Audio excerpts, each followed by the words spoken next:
Big news out of Venezuela and Washington. Let me break it down. According to CBS News, on January 3rd, the Trump administration launched Operation Absolute Resolve, a large-scale strike in Venezuela that ended with the capture of President Nicolas Maduro and his wife, Cilia Flores. He's being held at the Metropolitan Detention Center on narco-terrorism charges.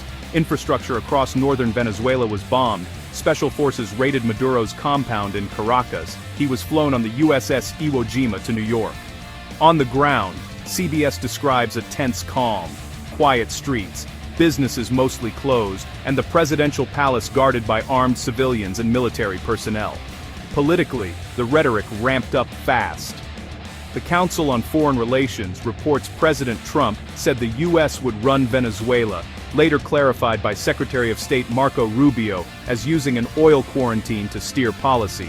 CFR also notes at least 40 people were reportedly killed in the bombings and raid, including 32 Cuban security personnel. Venezuela's Supreme Court named Delcy Rodriguez acting president, while Trump warned she'd pay a very big price if she didn't cooperate. International pushback followed.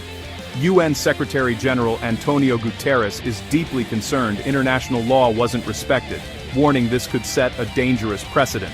Maduro's son called it a kidnapping and a threat to global stability. Back in the US, the domestic politics are rough. Newsweek cites a Marist poll putting Trump's net approval at -18, the lowest of his second term, raising risk for Republicans heading into the 2026 midterms. CNN's polling shows Americans say the economy is the top issue by a wide margin, but many don't think the White House is focused on it. Approval among independents sits under 30%, with drops among Latinos and younger adults. Meanwhile, CNN also reports Trump has mused about not holding November's midterms, while acknowledging even a small GOP seat loss could flip the House and trigger investigations. There's more.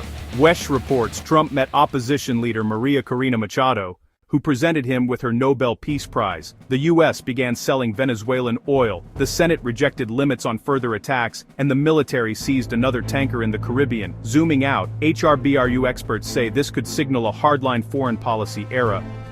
Bigger security moves, higher risks to governance and human rights, and even ripple effects like emboldening China on Taiwan. This is moving fast. I'll keep tracking the facts and what they mean for both countries. And your wallet.